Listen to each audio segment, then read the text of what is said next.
اور P T I کا جو احتجاج ہے وہ ان کوششوں کے اندر سر دھڑ کی بازی لگانے کو تیار ہے کہ کسی طرح ہم ڈی چوک پہنچ جائیں. جی جہاں سے آپ مجھے پہلے دیکھ رہے تھے کنٹینرز لگے ہوئے تھے میری بیک سائڈ پہ، اب میں اس کو عبور کر کے ڈی چوک کے اندر آ گیا ہوں. السلام علیکم ناظرین کرام، میرا نام مظفر شاہ سوار ہے اور آپ میرا یوٹیوب چینل دیکھ رہے ہیں. اس وقت میں اسلام آباد میں جناح ایونیو پر موجود ہوں. آپ میرے پیچھے دیکھ رہے ہوں گے کنٹینرز لگے ہوئے ہیں. جناح ایونیو کی بات کریں تو یہ جو رستہ آپ کو ڈی چوک تک لے کے جاتا ہے، یہ جناح ایونیو وہ روڈ ہے اور بالکل یہ کنٹینر سے پار اگر ہم جائیں تو ڈی چوک آ جائے گا. اب جتنے بھی اسلام آباد کے داخلی اور خارجی راستے ہیں، ان کے علاوہ یہ جو عام سڑکیں ہیں ان کو بھی دو تین جگہ سے بند کیا ہوا ہے. جیسے کہ یہ روڈ ہے تو یہاں کنٹینر لگے ہوئے ہیں، تھوڑا سا آگے کر کے کنٹینر لگے ہوئے ہیں، پھر پیچھے اگر دکھایا جائے تو پیچھے بھی کنٹینر لگے ہوئے ہیں جو مجھے نظر آ رہے ہیں، ہو سکتا ہے کیمرے کے اندر نظر نہ آئیں.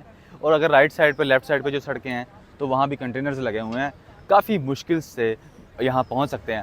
اب تحریک انصاف کا جو آج احتجاج ہے، اب اس کی بات کرتے ہیں کہ لوگ اگر یہاں پر آئیں تو لوگوں کو کن کن مشکلات کا سامنا کرنا پڑے گا، کیونکہ سڑکوں کے اوپر تین جگہ سڑکوں کو بلاک کیا گیا ہے. اور اس کے بعد جو مین داخلی اور خارجی راستے ہیں اسلام آباد کے، ان کو بھی بلاک کیا ہوا ہے کنٹینر سے. اور کنٹینرز کی تین تہیں لگائی ہوئی ہیں. میں نے رات ایک ویڈیو کی تھی ڈی چوک سے، آپ نے دیکھا ہوگا کہ 3 کنٹینر رکھ کے پھر 3 کنٹینر اس طرح انہوں نے تہیں لگائی ہوئی ہیں.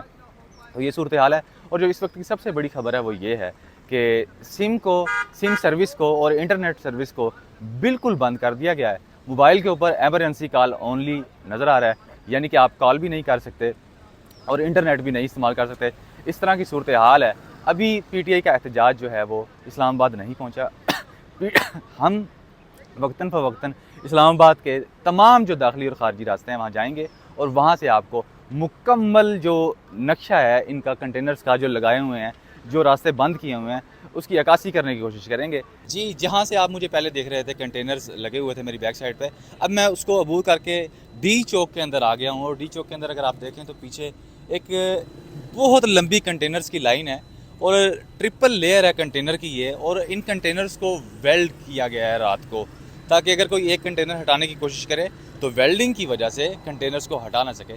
عمران خان نے احتجاج کی کال دی ہوئی ہے اور اس بار لیڈرشپ کو بھی انہوں نے خصوصی طور کے اوپر بڑا سختی سے کہا ہے کہ وہ ڈی چوک میں پہنچیں.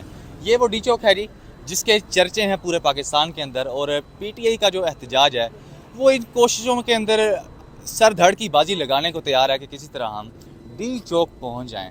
ڈی چوک پہنچنا اتنا آسان نہیں ہے کیونکہ یہ جناح ایونیو ہے. جناح ایونیو کے اوپر 3 سے 4 رکاوٹیں ہیں اور وہ رکاوٹیں کنٹینر سے بنائی گئی ہیں. اور کنٹینرز کے اندر اگر دیکھا جائے، یہاں سے میں دیکھ رہا ہوں تو مٹی بھری جا رہی ہے اور پہلے کنٹینر ایک لگایا جاتا تھا، اب 3 کنٹینر لگائے جا رہے ہیں.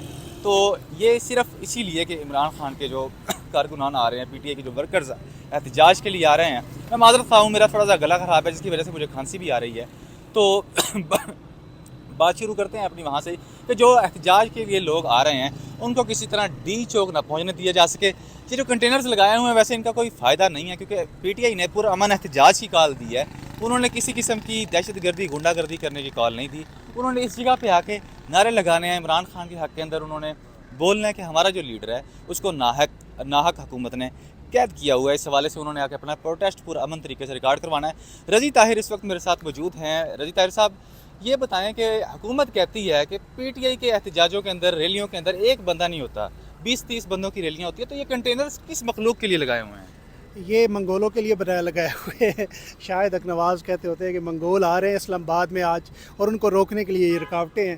پورٹ قاسم کے تمام جو کنٹینر ہیں وہ اٹھا کے لگا دیے ہیں، کیونکہ پورٹ قاسم میں نہ امپورٹ ہو رہی ہے نہ ایکسپورٹ ہو رہی ہے. ملک میں پہیہ جام ہو چکا ہے معیشت کا، اور معیشت کا پہیہ جام ہونے کے ساتھ ساتھ یہ دیکھ لے رہے ہیں آپ کہ آپ کو ہر طرف رکاوٹیں جو نظر آ رہی ہیں. یہ رکاوٹیں دراصل خوف ہے. وہ خوف جو پی ڈی ایم حکومت کے اندر ہے کہ وہ 17 سیٹوں پر اس ملک کے حکمران بنے ہیں زبردستی. تو اس خوف کی وجہ سے وہ یہ تمام تر رکاوٹیں کھڑی کرتے ہیں، وہ یہ تمام تر احتجاج کو روکتے ہیں. ان کے ہاں انسان کی زندگی کی کوئی قیمت نہیں ہے. کوئی مر جائے، کوئی رل جائے، کوئی تباہ ہو جائے، کوئی برباد ہو جائے، کسی کے گھر میں چادر اور چار دیواری کا تقدس پامال ہو جائے، کسی عورت سے پردہ چھین لیا جائے، اس بات کی پرواہ نہ پی ڈی ایم کو ہے، نہ ان کے ہینڈلرز کو ہے، نہ محسن نقوی صاحب کو ہے، نہ اس حکومت کو ہے. کیونکہ یہ حکومت خود غیر قانونی ہے تو غیر قانونی ہتھ کنڈوں سے ہی قائم رہنا چاہتی ہے. لیکن